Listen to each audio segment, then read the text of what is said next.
El siguiente programa es apto para adultos. Puede contener escenas de sexo y violencia. Televisión Ciudadana.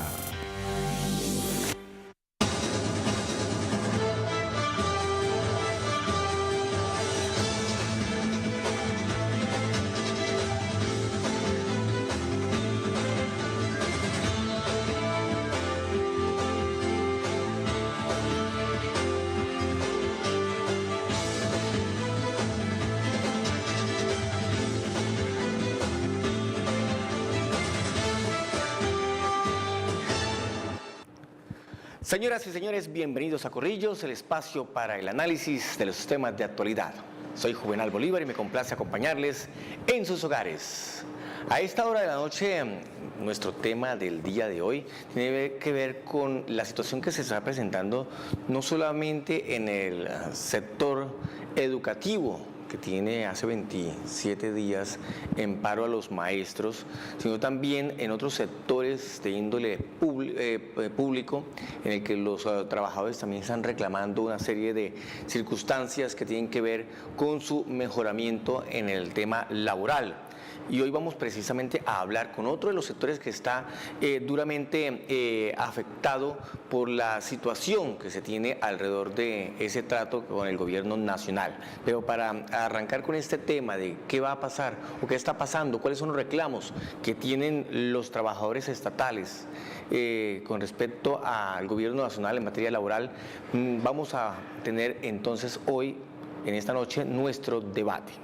Inicialmente, presento a nuestra opinadora permanente, a la doctora Laura Jaimes. Bienvenida, Laura. Gracias, Juvenal. Buenas noches a todos. Muy feliz de estar nuevamente con ustedes compartiendo este debate. Hagamos un contexto de cuál es la situación en la que vamos a plantear en el día de hoy. Bueno, precisamente es la preocupación que hay actualmente en el país, como decías tú, Juvenal, no solo del magisterio, sino de otras entidades. Y en este caso hoy vamos a poder conversar sobre el paro que tiene el Ministerio de Trabajo, los trabajadores, con el presidente del sindicato, el cual pues tenemos hoy como invitado, pues de esa falta de cumplimiento de los acuerdos que el gobierno pues no ha venido sentándose y pues cumpliendo con este compromiso que tiene con los trabajadores. Así es. Jair Puello es el presidente del Sindicato de Trabajadores del Ministerio del Trabajo en el departamento de Santander, ¿no? Sí. Bueno, Jair Puello, que tiene pues como cierto apellido por ahí costeño. ¿Sí? ¿De dónde es, Jair? Bienvenido, buenas noches. Buenas noches, de Cartagena. De Cartagena. ¿Y qué vino a hacer por acá Bucaramanga? Me imagino que consiguió novia y se quedó. Sí, señor. Exactamente. No, eso sí, ya eso es claro. Definitivamente, ellas son primero. Bueno, Jair, hagamos un contexto específicamente. Conocemos un poco de lo que está sucediendo con el tema del magisterio. Hoy, afortunadamente, se logró un acuerdo con los arroceros, los cultivadores de arroz, y se trató de no llegar a un paro, porque también se avecina un paro de camineros, un paro de agrario, en fin. ¿Cuál es la situación específicamente de ustedes, los trabajadores del Ministerio del Trabajo? Ok, primero agradecerle por el espacio que nos brindan. Para el Ministerio del Trabajo y sus trabajadores es importante ese espacio. El contexto básicamente se fundamenta en que el Ministerio del Trabajo, con sus trabajadores sindicalizados y no sindicalizados, y basados en el decreto 160, que permite la negociación entre trabajadores del sector público y sus empleadores, generar acuerdos. El Ministerio del Trabajo hizo unos acuerdos en el 2015 en el cual el objeto principal de ese acuerdo era la nivelación salarial. Nivelación salarial que en su primera etapa se dio en el 2015 con un grado de incremento salarial para un 90% de los funcionarios. Sí. Y quedó plasmado que para efectos de cumplir en su totalidad, en 2017 realizaría el otro incremento que sería 1 grado para aquellos que recibieron ese grado y 2 grados para los funcionarios que no recibieron nada en su momento. Bueno, hagamos un ejemplo en materia de cifras. Hoy, ¿cuánto se gana un empleado promedio del Ministerio del Trabajo? A ver, dentro del ministerio hay una gama de puestos. Igualmente tomamos como referencia siempre el profesional grado 3 del ministerio, que es el inspector de trabajo. En ese momento un inspector de trabajo está en la escala salarial de 2.995.000. Pero igualmente tenemos muchos funcionarios como técnicos administrativos, auxiliares administrativos, que se están ganando aproximadamente entre 800 y 1.300.000 pesos. Sin embargo, independientemente de la escala salarial, es importante determinar que el Ministerio del Trabajo ejerce algo que se llama la función de inspección, vigilancia y control. ¿Qué quiere decir? Que es el procedimiento sancionatorio basado en la Ley 1437, que efectúan otras entidades del Estado, como la DIA en la superintendencia. Entonces, si nosotros miramos nuestra escala salarial en relación a esas entidades que te he mencionado, pues la diferencia aproximadamente nosotros estaríamos por debajo en más de un 40% de la base salarial de esos funcionarios compañeros. Hoy el presidente de la República, Laura, no sé si tú viste a mediodía, hizo una locución presidencial con respecto al tema de los docentes, pero también de una vez aprovechó para decir que iba a aumentar un punto por encima de la inflación para este año a todos los empleados estatales y para el otro año un punto más. O sea que si la inflación de este año, por decir algo, es de 5 puntos, a ellos les van a aumentar el 6, y si el otro año es del 5, también les van a aumentar el 6, en fin. Y a los docentes igual el arreglo que venían trayendo. Sin embargo, los docentes todavía siguen en paro. Y el presidente anunció también que días que no laboren, días que no se les va a pagar. El tema que uno ve es, bueno, todo el mundo se vino en gavilla, por decirlo de alguna forma. Los docentes, la rama judicial, los empleados del Ministerio del Trabajo, todos están viendo de que esta no es una situación nueva. Creo que esto viene de hace mucho tiempo, el olvido en el que el Estado tiene a sus empleados. ¿Será que no se puede romper el huevo de los huevos de oro y de pronto podemos estar quebrando el Estado con tanto reclamo que se quiere arreglar de hace 20 años en un solo año? Bueno, yo pienso, Juvenal, que esto es una consecuencia precisamente de la desigualdad social que hay. ¿Por qué razón? Porque es que tenemos un gobierno que en este momento está siendo insensible a las problemáticas sociales, porque, como tú decías, no solamente el Ministerio de Trabajo está reclamando sus derechos, sino otros gremios, otras instituciones que están siendo afectadas precisamente por la problemática, por la inflación. Ya las familias no están resistiendo esta economía, la falta de empleo. Entonces, es una protesta y es un llamado de alerta al gobierno nacional, porque algo está mal, está pasando. ¿Qué pasó? Venimos de una cadena completa de corrupción, que eso también es una consecuencia, ¿sí? Porque hemos venido desangrando el país de una manera donde no hay equidad. ¿Cómo es posible que una persona o cualquier cargo, digamos, burocrático, estén en un promedio de 8, 9, 10 millones de pesos? Y decimos que hay equidad social cuando una persona, cabeza de familia, se gana un promedio de 800.000 pesos, que es el salario mínimo legal promedio, ¿no? Dígame, ¿qué equidad buena tenemos ahí? ¿Cuál es la equidad? Obviamente hay una desigualdad social, entonces de ahí no hay progreso, las familias no pueden superarse. ¿Cómo pueden brindarle educación a sus hijos con un salario así? Entonces, más que desangrar al gobierno, es decir, bueno, ¿qué es lo que está pasando? ¿Por qué estamos llegando a este punto donde todos coyunturalmente están saliendo a protestar? Yair, lo mismo que hacíamos el análisis con Laura, querer, digamos, solucionar un problema de hace 15, 20 años de olvido estatal para con ustedes, los empleados, ¿realmente se puede solucionar de un solo tramojazo, como se dice aquí popularmente en Santander? Hay que analizar algo en relación a la pregunta que tú haces.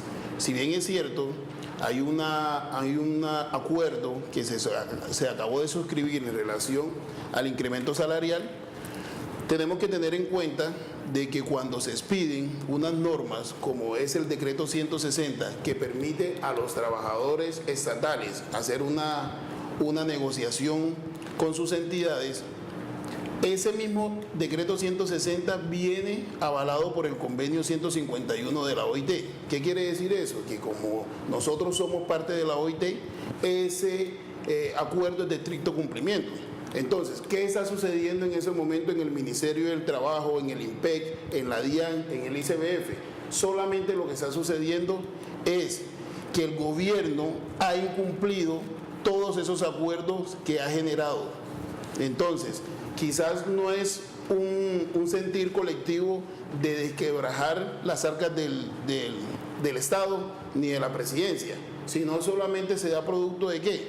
De que el Estado suscribe unos convenios con las organizaciones sindicales, con sus trabajadores, y eso los ha incumplido. ¿Con qué objeto los está incumpliendo en ese momento para nosotros directamente el Ministerio del Trabajo? Manifestando de que financieramente el Estado no puede cumplir.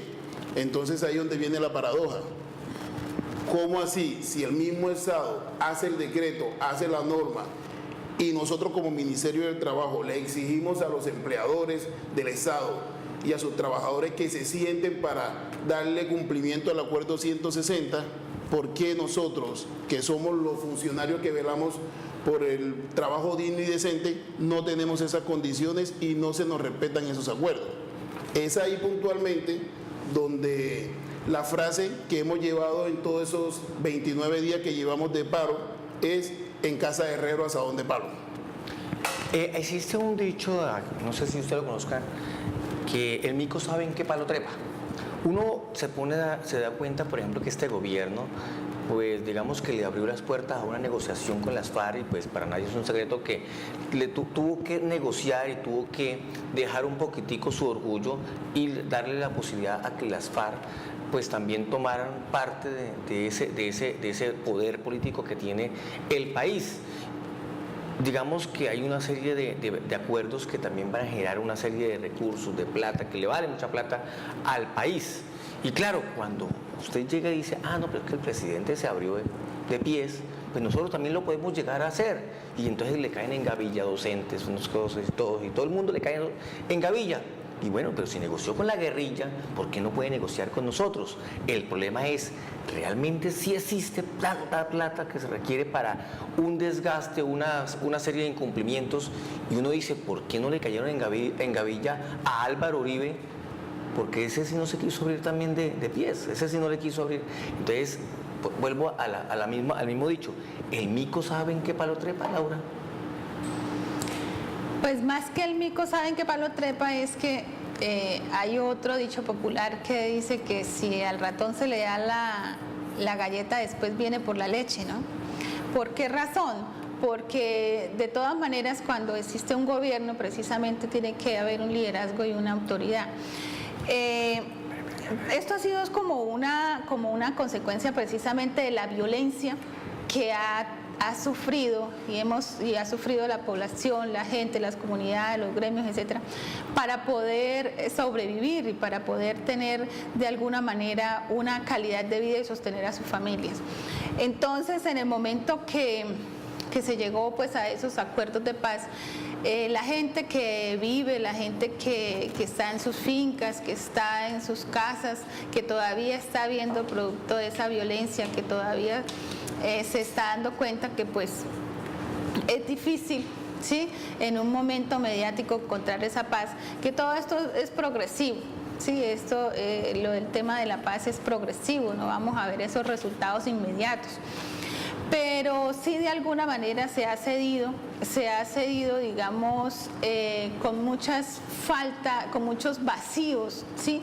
Y la gente eso lo percibe esos vacíos, percibe ese conformismo, y empezamos a reclamar porque nosotros también tenemos el derecho y también podemos alzar la voz. Entonces, todos se unen a esa forma de llegar.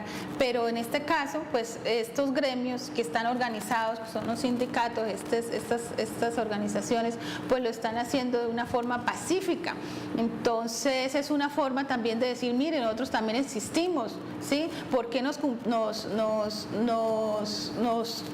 prometieron mejorar nuestras condiciones laborales y en este momento nos están incumpliendo. Entonces no hay equidad, o sea, no hay una igualdad. preguntar por qué si a un sector se le cumple y por qué a otro sector, para otro sector no hay. Sí. ¿Por qué si hay recursos para ese tema completo y tan complejo que son los acuerdos de paz, pero para la población en general no lo hay? ¿Qué es lo que está pasando? Bueno, a propósito, usted plantea un tema de igualdad. Doctor Puello, ¿cuánto se gana hoy un empleado normal, el del salario mínimo? ¿Cuánto es el salario mínimo hoy? Sí, hoy exactamente son 786.700. Por 12, que es el año, ¿cuánto se gana al año? Aproximadamente serían 9 millones de pesos. 9 millones de pesos. Ojo con ese dato.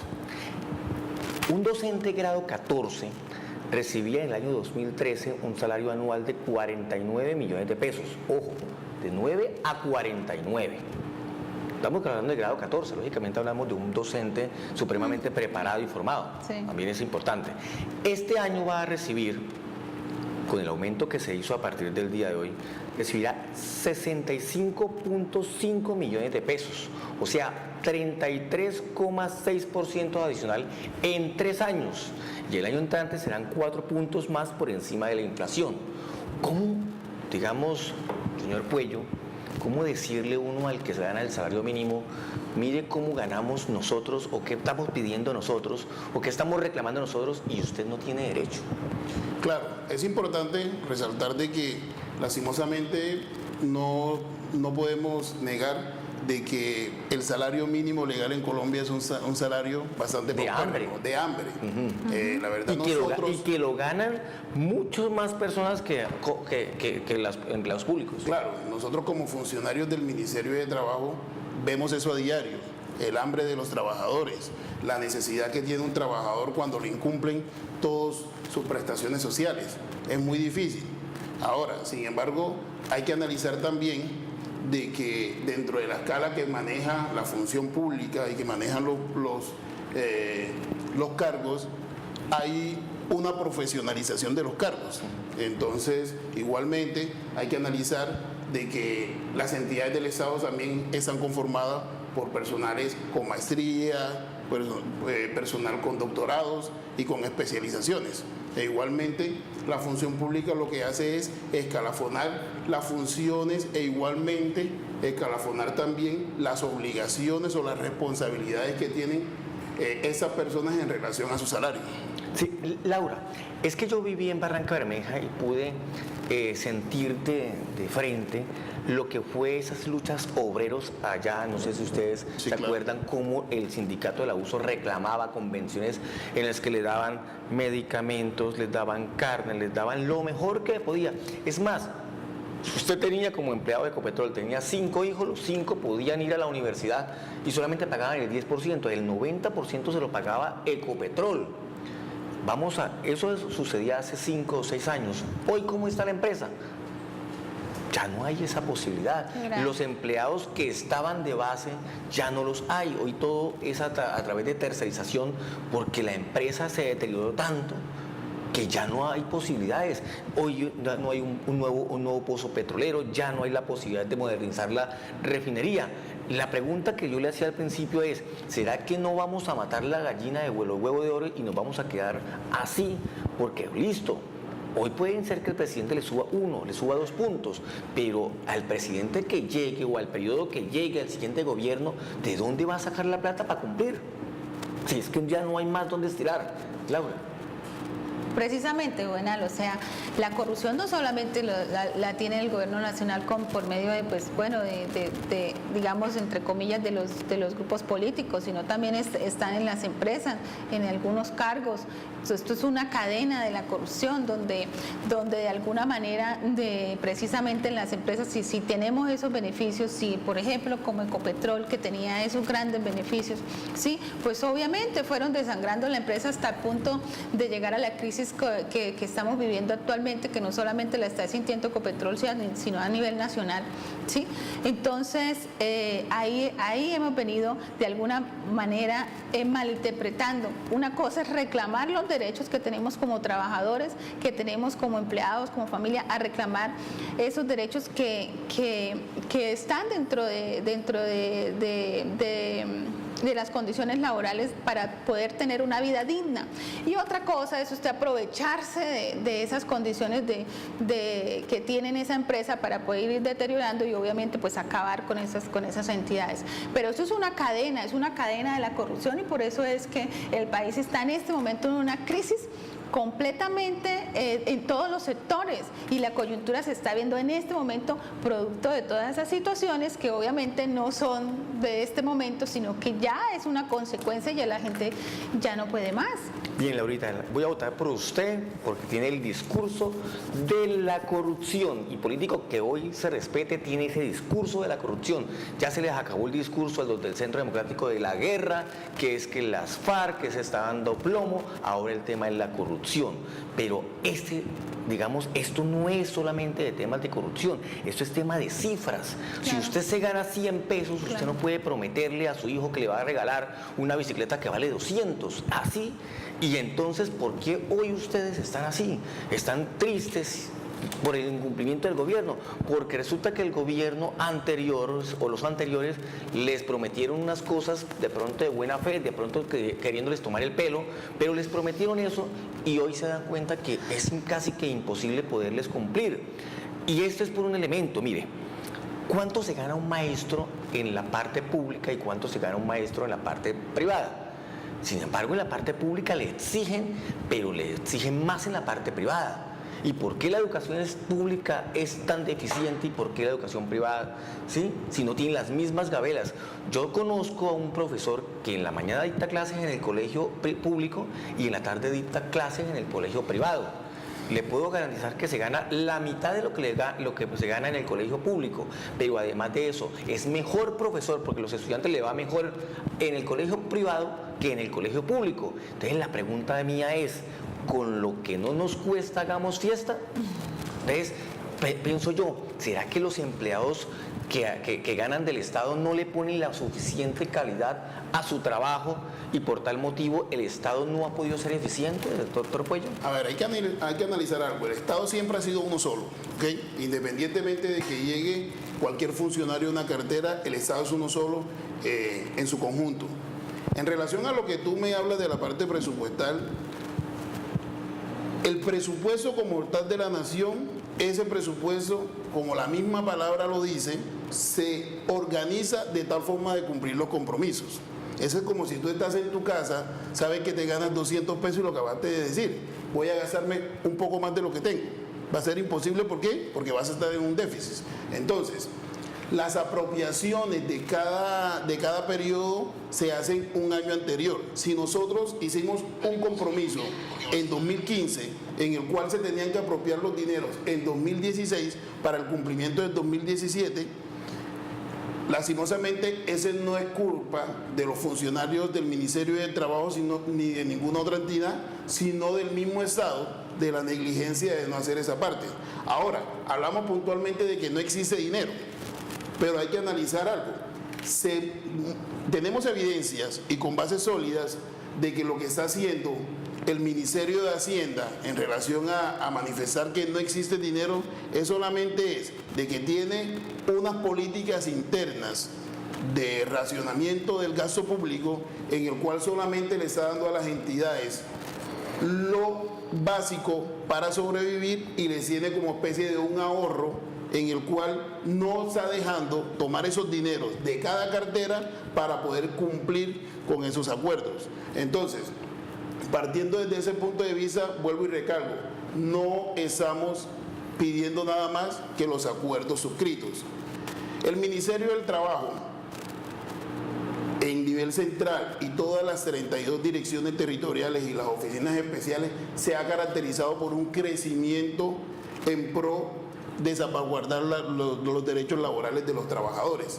Se ha caracterizado por tener un grupo comprometido, por tener unos profesionales íntegros y que cada día ha tomado ese auge o esa credibilidad que antes no lo tenía. ¿De cuánto es el reclamo de aumento salarial para este año que ustedes venían pidiendo supuestamente desde 2015? Como les estaba diciendo, es un grado en la escala salarial. Igualmente, como les estaba diciendo, pueden haber funcionarios que ganan 800 o No, pero no estamos hablando del porcentaje. Sí, el porcentaje. 2 puntos, 3 puntos, no sé. No, es un punto en la escala salarial que equivale en porcentaje de dinero a un 6-7%. La pregunta mía es, con lo que anunció el presidente de la República hoy, ¿en qué se cumple o en qué se incumple? Ok, en esos momentos se está incumpliendo, vuelvo y te dije, en el grado. Ahora, el Ministerio del Trabajo, vuelvo y te repito, ya analizamos, tiene los recursos para eso. Igualmente, como nosotros somos Ministerio del Trabajo, nuestras reclamaciones son un poco difíciles de ser oídas. Por tal motivo, esas reclamaciones, nuestras reclamaciones lo hicimos ante organismos internacionales, ¿como qué? Como la OIT, y denunciando eso entre las embajadas de los Estados Unidos y de Canadá, dado que como se hizo un acuerdo, un tratado de libre comercio con esas dos naciones, en el cual solicitaban el reforzamiento del proceso de inspección, vigilancia y control, y se está incumpliendo. Bueno, pero no le crean mucho a la embajada, porque mire que si va a incumplir el tema del calentamiento global y se va a ir en contra de ese tema, que es una cuestión entre grandes potencias, y Trump ya dijo que la plata de él es para su gente, ya olvidémonos que tenemos un aliado que es Estados Unidos. Ahí les toca con Ginebra, Suiza, y el tema de la OIT. Ahí estamos en ese proceso, estamos en el proceso de la denuncia, ya se instauraron las denuncias ante la OIT, estamos esperando que se analice esa denuncia. Sin embargo, hay que decirlo, nosotros todos somos colombianos, queremos a Colombia, queremos a las instituciones, queremos a su pueblo. Sin embargo, es triste ver cómo en Ginebra ya se manifestó de que Colombia no estaba dentro de la lista donde son los países que incumplen los derechos laborales. Entonces, ¿cómo va a ser posible que la Organización Internacional del Trabajo avale esa posición de Colombia, dado que están en paro, como ustedes lo saben y lo estamos hablando, profesores, Ministerio de Trabajo, los del IMPEC, los de la DIAN y todas las entidades que están? Entonces, ¿cómo es posible de que se manifieste cuando todos están reclamando? Es por algo. Algo está sucediendo dentro del Estado colombiano, dentro de las entidades, de que se dan esas manifestaciones. Esas manifestaciones no parten de la nada. Yo he analizado esta situación. Las empresas como el Seguro Social explotan, ¿sí? Llegó y explotó el Seguro Social. Claro. Han explotado muchísimas entidades porque ya no pueden más.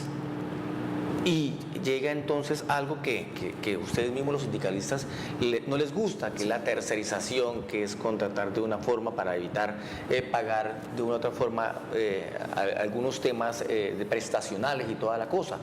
El tema es, y es la pregunta que te hacía ahorita Laura, y la pregunta que le pongo, ¿no da miedo que esto estalle y que al final pase lo mismo que el Seguro Social y otras entidades y definitivamente toque que todo el mundo mire cómo hacen? A ver, primero es importante, y gracias por recordarme esa parte, claro que las entidades llegan a un momento que explotan. Si ustedes analizan, el Ministerio del Trabajo tiene más de 50 años en Colombia y es la primera vez que se hace proceso, es la primera vez que el Ministerio del Trabajo es amparo, luego de tantos años, años de espera, años de tratar de que las cosas vayan tomando su curso de forma natural, pero que no se ha dado. Igualmente, nosotros como Ministerio del Trabajo tampoco somos ajenos a ese flagelo de la tercerización ilegal y de los contratos de prestación de servicios. En el Ministerio se está dando el nivel central. Hay funcionarios o personas trabajando por medio de esos dos tipos de contratos de que están ejerciendo actividades misionales propias de la institución. Esa reclamación también, o esa lucha, nosotros como organizaciones sindicales también la estamos dando para ellos. ¿Por qué? Porque nosotros exigimos dentro del pliego de peticiones de ese año de que ellos sean trabajadores directos del ministerio, porque están ejerciendo esas funciones. es difícil saber de que tenemos compañeros ahí al lado que no tienen las mismas condiciones, de que no saben que es una prima, de que no saben que es una prestación social. Entonces, la lucha que están dando los trabajadores del Ministerio del Trabajo es para ellos mismos, para su familia, pero igualmente para aquellas contratistas que lastimosamente, podemos decirlo, están deslaboralizados dentro del mismo Ministerio del Trabajo. Bueno, Laura, hay unos mensajes porque pero bueno, ¿qué análisis podemos decir entonces ya para, digamos, despedir a Yair? Bueno, que una base en este momento es el incumplimiento del gobierno nacional, no con el ministerio, pues con las otras entidades. Pero sí es importante, Yair, poder revisar un poco y analizar también todas las personas que de alguna manera en otras empresas están vulnerando los derechos y en este momento no tienen a dónde acudir porque están en cese de actividades. O sea, no solamente ustedes están siendo afectados, sino toda la población, y esa población que efectivamente les vulneran los derechos y no tienen en este momento a dónde acudir porque no hay en servicio. Llevan 30 días promedio con cese de esas actividades y pues está afectando y cada día va a seguir afectando y pues sí, efectivamente, Juvenal, esto cada día va a una crisis que efectivamente si el gobierno no busca solucionar los problemas de una manera efectiva, va a colapsar, esto colapsa. No hay servicio público de educación, no hay servicio público de judiciales, no hay servicio público de uno ir a reclamar que el patrón no le quiere pagar. No hay. Uribe se va para Grecia a hablar mal del país. Digamos que los de Buenaventura piden más y pese a que la reforma de las regalías le permitió que así no tuvieran petróleo también se llevaran las regalías que teníamos nosotros aquí en Santander se las llevaron para allá. En fin, esta es la situación. Los invito entonces a ustedes a que nos den un me gusta en nuestra transmisión de Facebook Live. Solamente buscan como Canal TVC o a través de la de Laura, que ya la compartió, o la de Juvenal Bolívar, o también nuestra cuenta de Corrillos. Ese es a través de Facebook, pero también tenemos nuestra cuenta de Twitter, que es @corrillosr, nuestro canal en YouTube, que es Corrillos Medios, y tenemos nuestra página de internet www.corrillos.com.co, donde ustedes se pueden informar del acontecer total en materia política aquí en nuestro departamento de Santander. Mensajes y ya volvemos.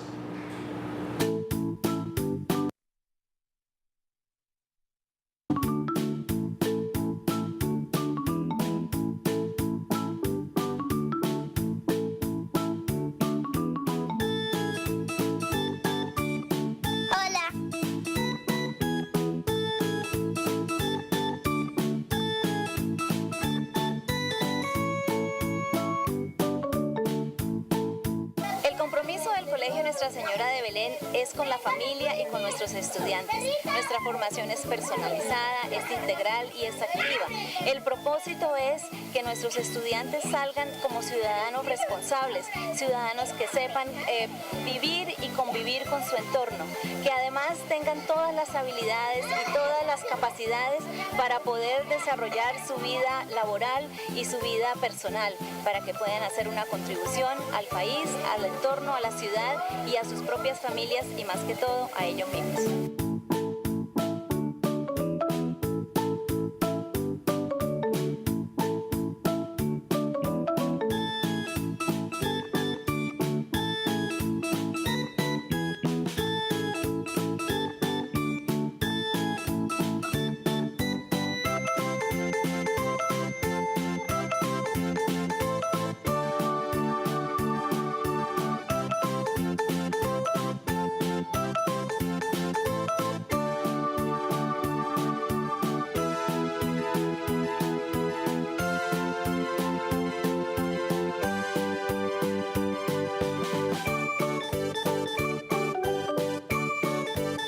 En el Colegio Nuestra Señora de Belén somos todos una gran familia.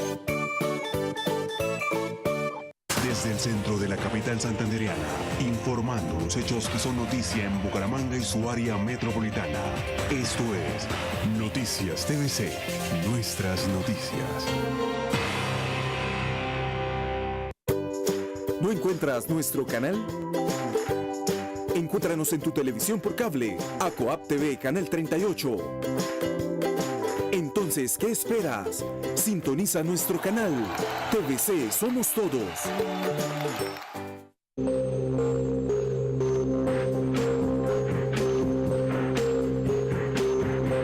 Soy Alfonso Pineda Chaparro y los invito al Trancón de la Noche, todos los días, de lunes a viernes, de 7:45 a 8:30, donde entrevistaremos a los protagonistas de la noticia en el departamento de Santander, aquí en TVC, donde la comunidad se ve.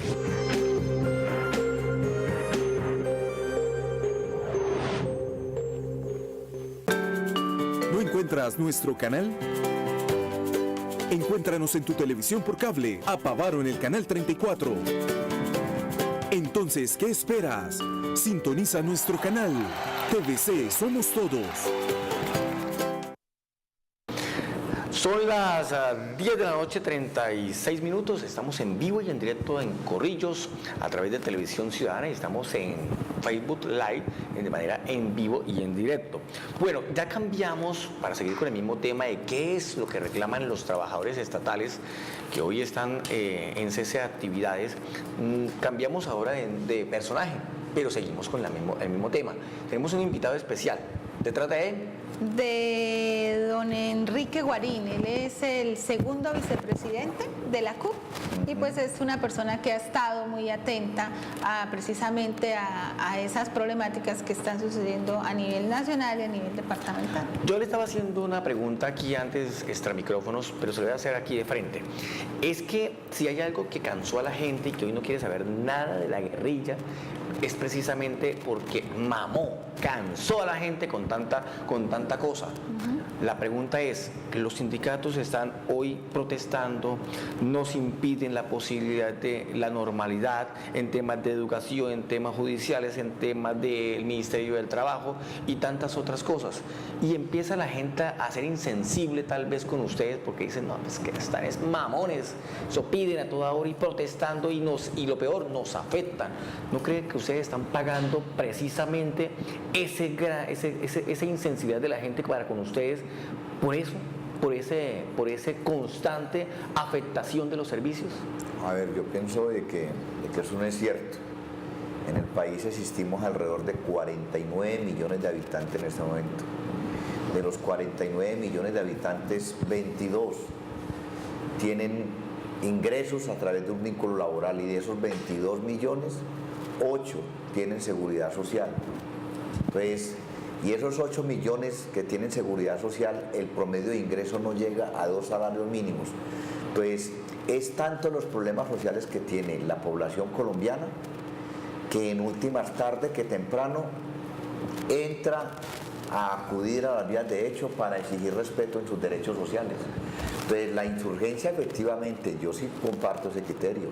La insurgencia nace en el país como consecuencia de inconformidades con el sistema, pero a medida que fue avanzando el tiempo, se contradijo. O sea, decía que luchaba por los menos desfavorecidos, pero en la práctica nunca aplicó eso. Hubo una contradicción y empezó a utilizar métodos de lucha inadecuada, que eran la combinación de todas de formas de lucha, y la gente se cansaba de eso. No es lógico que una persona, así tenga dinero, la secuestren. No es lógico que a una persona por contradicciones la chantajeen, la boleteen. O en última, no es lógico que la insurgencia, para presionar acuerdos con el gobierno, haga boleadoras de oleoducto. En eso sí, en ese tipo de métodos, para mi modo de entender, cansó a la mayor parte de la población colombiana y por eso la insurgencia tenía tan mala imagen dentro de la población colombiana.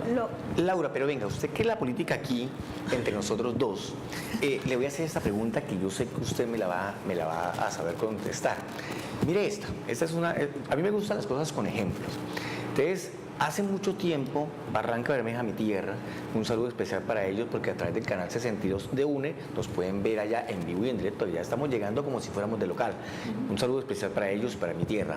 Pero mire, en Barranca Bermeja era una zona, digamos, muy dada a esto, de la protesta social. Y los sindicatos tenían el gran poder, paralizaban el país cuando querían, porque figúrese, Barranca Bermeja tenía la refinería de Ecopetrol. Si no salía ya, no se refinaba, y si no salía un solo galón de gasolina, seguro de que el país se quedaba paralizado. hoy por hoy Santander, pese a ser la cuna de las grandes revoluciones, ser la cuna, por ejemplo, de la guerrilla del ELN, ser la cuna de las grandes protestas sociales, sus grupos políticos, los que están cercanos, como el Polo Democrática, prácticamente están que se desaparecen. ¿Por qué? Bueno, mire, de todas maneras ahí hay un modelo de conducta. ¿Y cuál es el modelo de conducta? Es esa sobreexposición que hemos tenido durante el tiempo de esa violencia, ¿sí? ¿Por qué razón? Porque bueno, hemos venido siendo expuestos a muertes, secuestros, violaciones, y muchas otras pues situaciones que han afectado a las familias, han afectado a las personas directamente.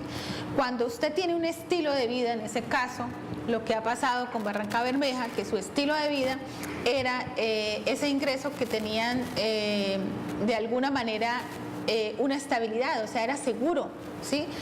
Que era el petróleo y que pues de ahí lograban sostener a sus familias. Por esa razón ya exigían esos derechos, ¿sí? Exigían ese mismo estilo, porque es que usted llevar una vida, ¿sí? Un estilo de vida y en un momento caer es volver usted a decir, bueno, ¿y ahora qué tengo que hacer? ¿Cómo puedo volver a levantarme, digámoslo de esa manera? Porque la familia entra en una crisis. Y como siempre, y como en este momento está en ese círculo donde hay desesperanza, ¿sí? Hay una desesperanza porque por más situaciones y por más que usted haga, no logra salir adelante, empezando con todas estas crisis que tenemos del cacao, del arroz, del petróleo, etcétera, ¿sí? Entonces usted siente que todo lo que hace no ha servido para nada, ¿sí? Entonces entra en una desesperanza. Y efectivamente, pues, Juvenal, ahí tenemos ese modelo de conducta que pues poco a poco tenemos que buscar la manera pasiva de reclamar esos derechos, obviamente pues teniendo esa cultura de alguna manera de esa violencia que ha afectado a las personas como tal. Ahí se la noto, no me contestó lo del polo. Bueno, don Enrique, sigamos hablando del tema que nos atañe hoy, que son los grandes reclamos. Digamos que hoy por hoy esta situación que se está generando de la protesta por el incumplimiento del gobierno nacional, ¿cuánto, ustedes han calculado, cuánto le puede costar al Estado o al gobierno, o como se quiera, o al erario público, cuánto le valen los reclamos que hoy se está haciendo por parte del magisterio, los trabajadores del Ministerio de Trabajo, la parte judicial, etcétera, etcétera? ¿Han cuantificado cuánto le vale en materia de, siquiera hablemos de PIC? A ver, realmente yo particularmente no tengo esa cantidad. Tengo una referencia en este momento de que el gobierno nacional acaba de aprobar una reforma tributaria donde se incrementa el IVA del 16 al 19%, y eso le da un promedio de ingreso por año de 3-4 billones de pesos. Y esos 3-4 billones de pesos, asimismo en la reforma tributaria le da unas exenciones a las multinacionales que se acerca más o menos a esa cifra.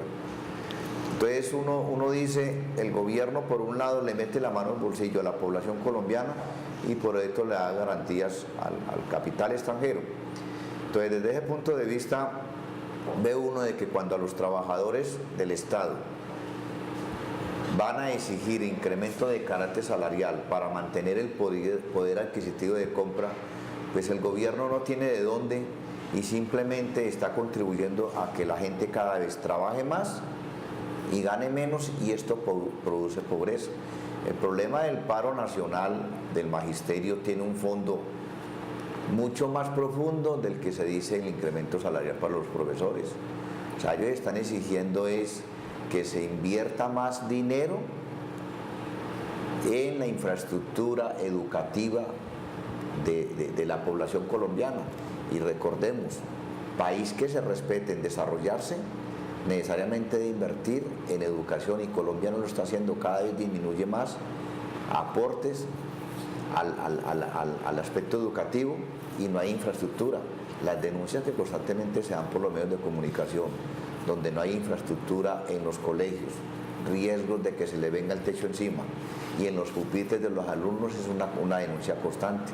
Entonces, desde ese punto de vista, yo particularmente no tengo una cifra, pero sé que eso pasa por encima de billones, que si se invierten en los trabajadores estatales tengan la plena seguridad que esos billones de pesos se vuelve capital circulante y da desarrollo.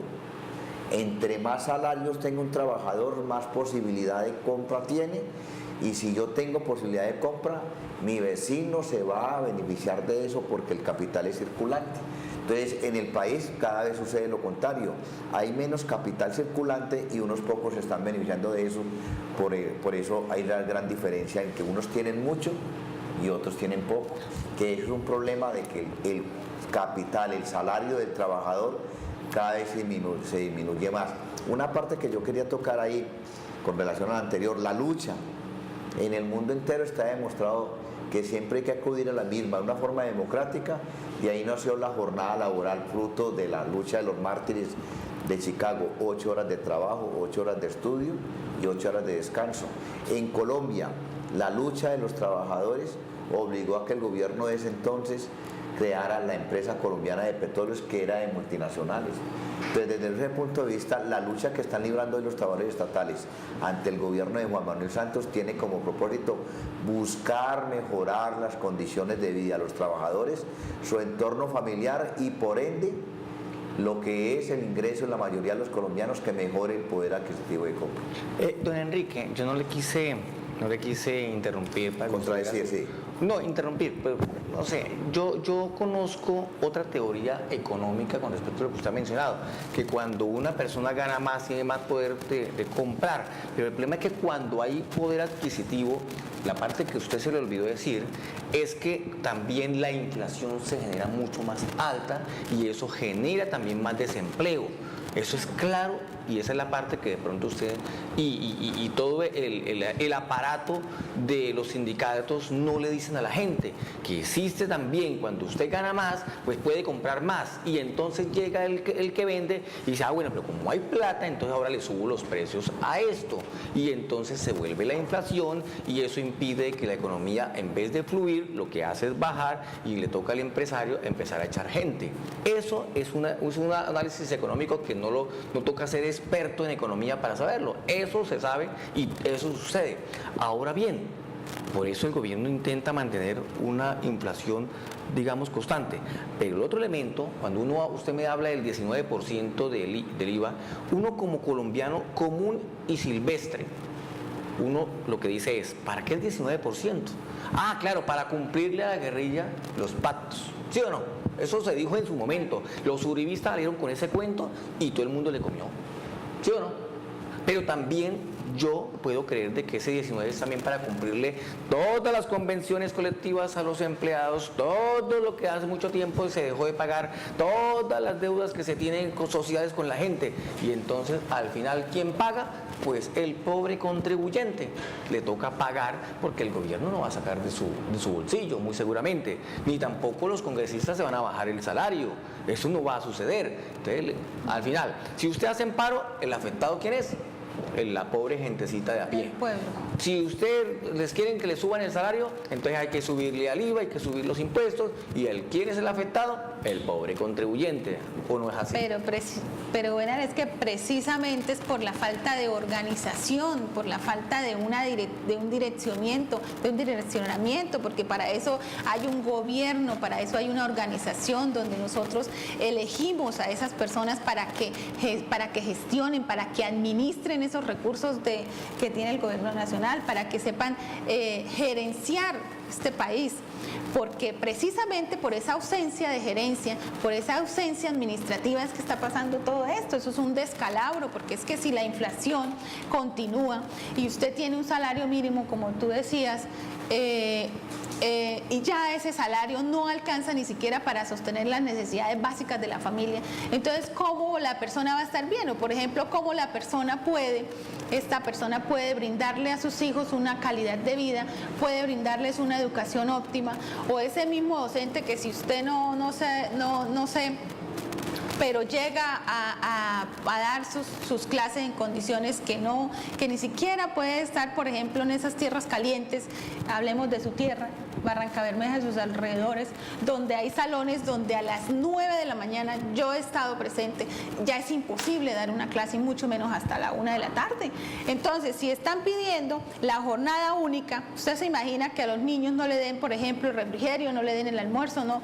O sea, ¿cómo van a implementar acuerdos? ¿Cómo van a implementar, nuevas estrategias, ¿sí? Si no han organizado primero ese tipo de situaciones. Entonces, todos los gremios empiezan a protestar porque efectivamente van a tener que cumplir, porque si el gobierno lo ordena, tienen que cumplir, porque para eso elegimos a nuestros gobernantes, para que hagan cumplir las normas, pero con cuáles condiciones, ¿sí? O sea, trabajar bajo el error. Don Enrique, digamos que en términos generales hoy se le ve o se le nota más a los trabajadores que protestan un poco más de sentido social. Antes no, antes iban por lo suyo y ya. Que mi convención colectiva, mi aumento salarial, mis mejores prestaciones y ya. Hoy veo un discurso de los docentes, por ejemplo, hablando de que bueno, que le metan más plática a la educación, que es importante tener mayores elementos, mejor infraestructura. ¿Por qué ha cambiado ese discurso? ¿Por qué? ¿Por perder precisamente para ganar más adeptos de la sociedad? A ver, sí. El modelo económico que se implementa en el país, que llamamos nosotros la política neoliberal, se fundamenta sobre el individualismo.